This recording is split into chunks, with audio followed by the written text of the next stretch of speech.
sinners, and saints. Dust off those horns and halos. It's time for Alley After Dark.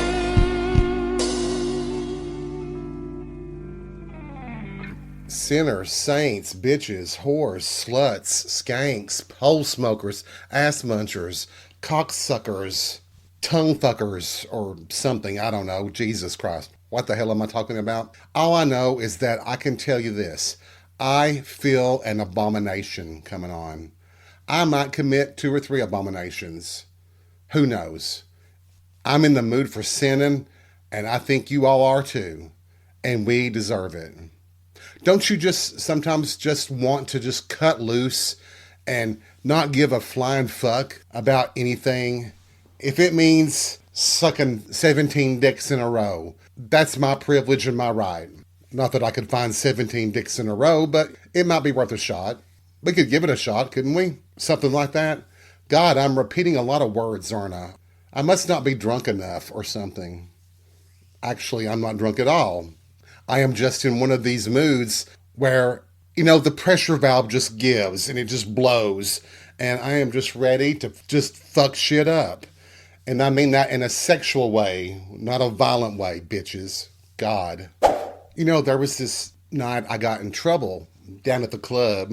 I got caught on security cameras sucking, let's just say, more than 2 dicks. And I have a feeling that maybe quite a few people got to see my performance. Oh my God. I'm sorry, what? How do I feel about that?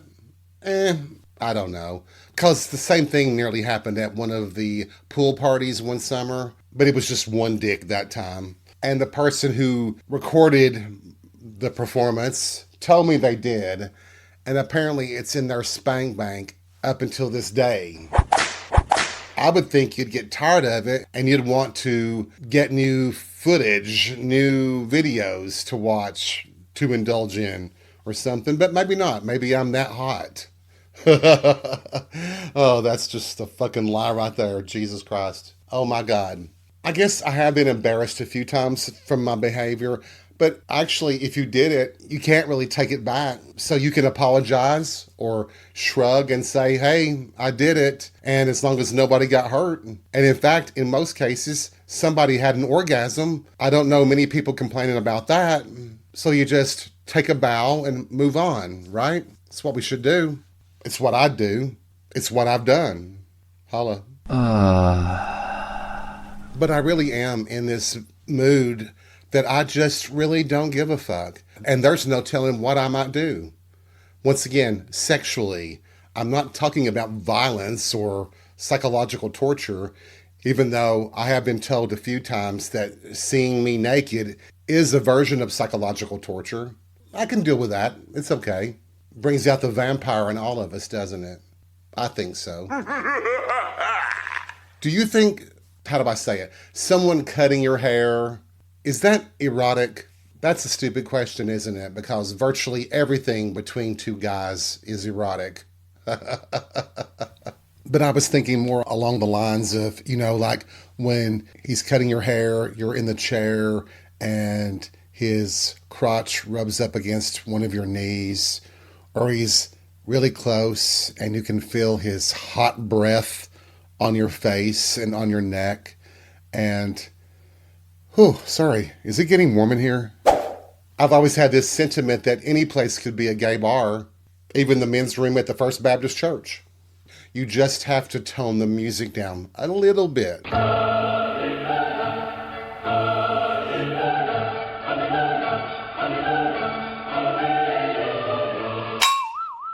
And I feel that that's what I want to do tonight. Just be off the chain, just totally unbridled, just putting my tongue anywhere it wants to go.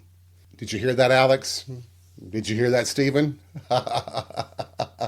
What's the other guy's name? Ben? Oh, I know. Straight, married, 2 kids, etc., etc., etc. But there's always a story there. I know you don't believe that, but it's true. You'd be amazed at how many people have secrets. I think we always believe that we know people, but you never know what goes on behind closed doors and behind drawn curtains. It's one of those fascinating elements of life. of being human, isn't it? That when we want to, we're really damn good at keeping secrets, especially about ourselves.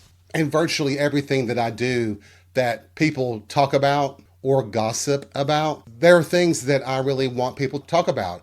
When you grew up like I did, with such low self esteem and this total belief that you were as ugly as homemade sin, and then you realize as an adult that people find you attractive, you kind of want to indulge that. And that's what I've done. When I've behaved in a certain way in public, sexually, physically, it is because I want to feel that energy, feel that emotional connection to a physical side. If you've never been viewed as sexy or sexual, when you get the chance and when you're appreciated, you go hog wild with it. I don't think anybody should blame you for that. And I mean blame me for that. Because it was great. I was really just absolutely enthralled with the situation when I first discovered that, hey, maybe I'm not the hunchback of Notre Dame up in a watchtower, you know? And I know that all of us want to feel sexy, and there's always someone who will find us sexy. It's just that never the twain shall meet in a lot of cases. I appreciate the frustration and the desire to be viewed as a sex object, especially if you're male. We want to be viewed as sexy. We want to be viewed as hot. And there are people that take that confidence with them and sometimes will get that confidence shot down. Trust me, I know. And I don't want to go back through the whole thing about being ugly and taking chances and et cetera, et cetera, et cetera. Go back to those previous episodes on Alan After Dark and indulge the stories I had to tell from back then, back in those days, et cetera, et cetera, et cetera, which I have said how many times tonight? Jesus. But I really do just want to sit beside a hot guy, slide my hand between his legs, grab his box, his package, his wanker, his Peter, his wiener schnitzel, his dick, and rub on it and give him some pleasure, which will give me pleasure. Or I'll get punched in the mouth, which could be pleasurable, I guess, to some people, you sick, perverted fucks. I'm just jealous, don't worry about it. And maybe hit on someone in the men's room 2 or 3 times. Have you ever done that where you bump into someone in the men's room and you sense some chemistry and then you kind of test it all evening where if you go into the men's room, they show up in the men's room as well, and over again until one of you makes the first move, or I wind up at the Waffle House eating a cheese omelet? Sometimes it happens, okay? What can I say besides oh wow? Can you remember how it felt when someone mocked or made fun of you and how you looked? God, I sure do, because it happened so many times. And it does stick with you. It does kind of burn a place on your heart and in your mind. You carry that with you throughout many years of your life. I did. And it does totally diminish your self-esteem and really does fuck with your head. And I'll just say it this way. When it's coming from somebody who is ugly as homemade sin as well, you're like, what the fuck? And it still hurts. It's like, if they think that about me and look at how ugly they are, God, it must be true. And I can still remember that day that it happened. This fucking ugly girl, ugly in more ways than one, looking at my face and just said, he is so ugly. And I just replied back, have you looked in the mirror yourself? God. My brother even mocked me. He was standing there and he even mocked me. It shouldn't be a surprise to anybody after feeling something like that I would have self-esteem issues. Now, this episode's not about self-esteem. It's about just getting some. We say you should have the confidence to try. Well, it takes courage as well. And I'm not saying that if you don't take a chance that you're a coward. You're not. I'm saying that it's fucking tough. And some nights when I wanted to take a chance and talk to someone and see if they wanted to hook up, I just didn't have the courage or the strength that night to deal with rejection. So I just wound up on those nights indulging in the flirtation and kind of hoping that maybe they would make the first move. And I've learned over the years to just accept with a shrug, oh well, They didn't want to go any further than flirtation, and that's nice too. It really is. I wonder if a lot of you are like me when a cute guy or a cute girl starts talking to you. You want to believe that they're flirting with you when in fact they may be just making casual conversation. Kind of sucks, doesn't it? But here's another thing. The other night, I was at happy hour and having a good time, and I was talking with an old friend, and I mentioned my hometown. And there were several guys, a couple of male couples, that were sitting at the bar as well. And when my friend left, one of the two guys that were sitting closest to me, they were a couple, he just kind of calls out and he says, "Excuse me, did you say this is where you're from?" And I said, "Yes, that's where I'm from." And he says, "Do you think you might know my father?" He told me the name, and of course I did.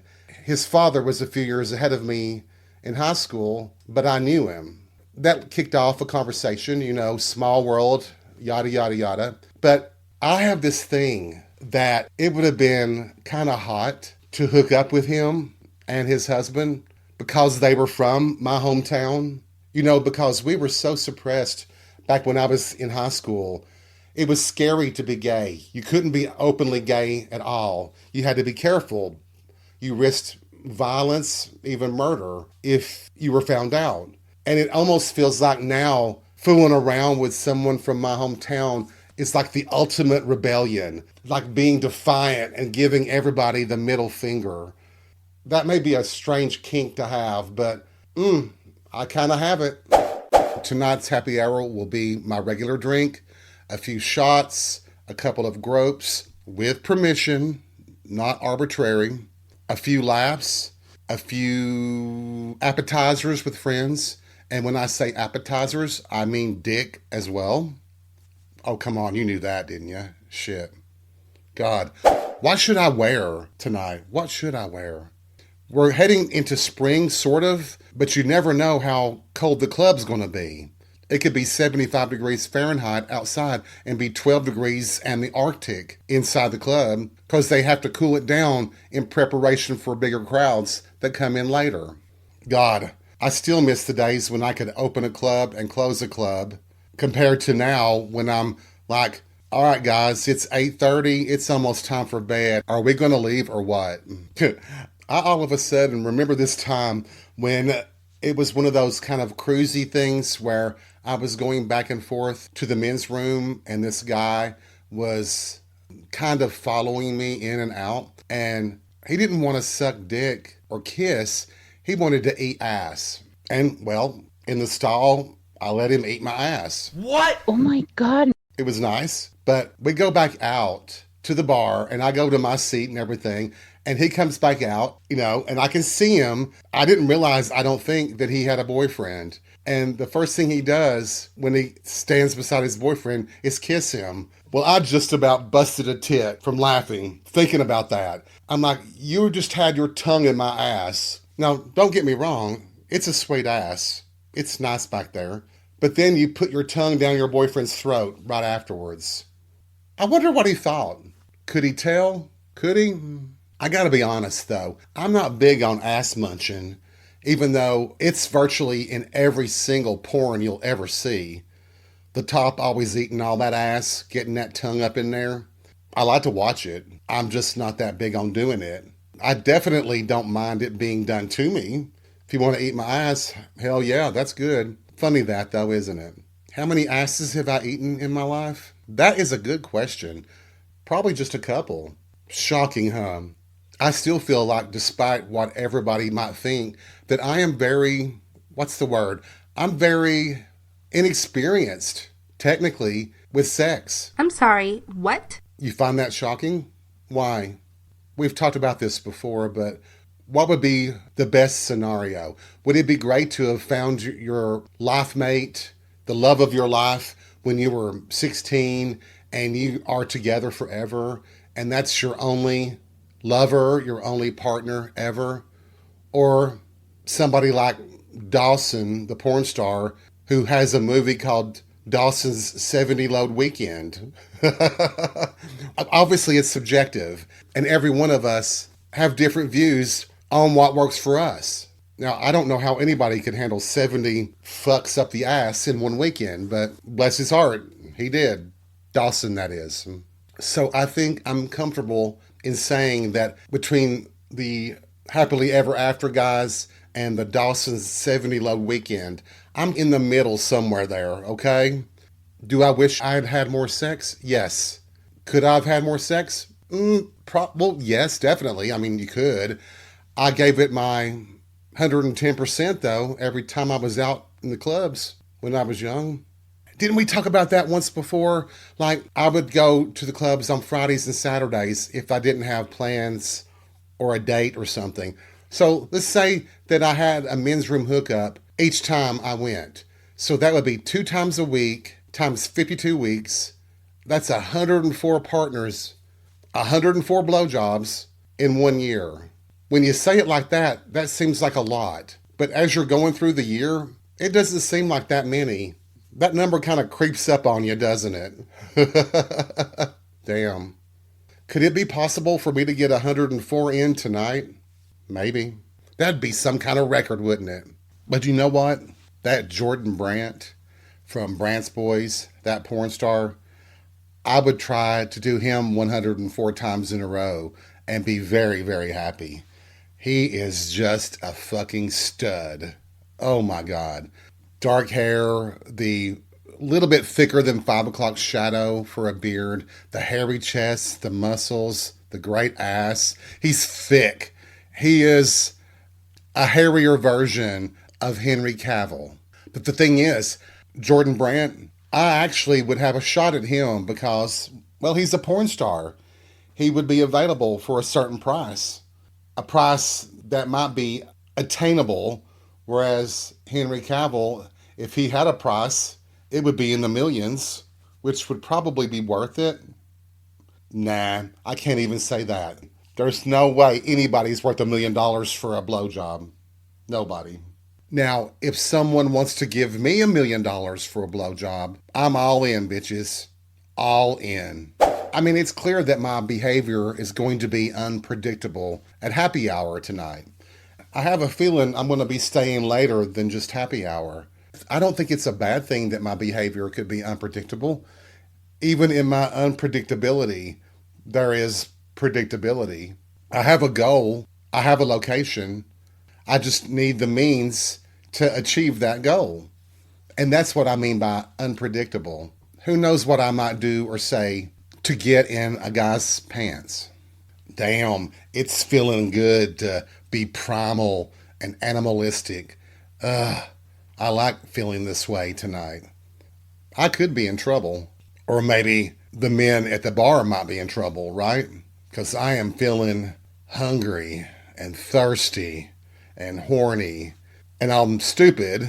You know, men are idiots when it comes to the thing dangling between their legs. Well, if we're lucky, it's dangling. If we're luckier, it's sticking straight out. But, you know, no judgment here.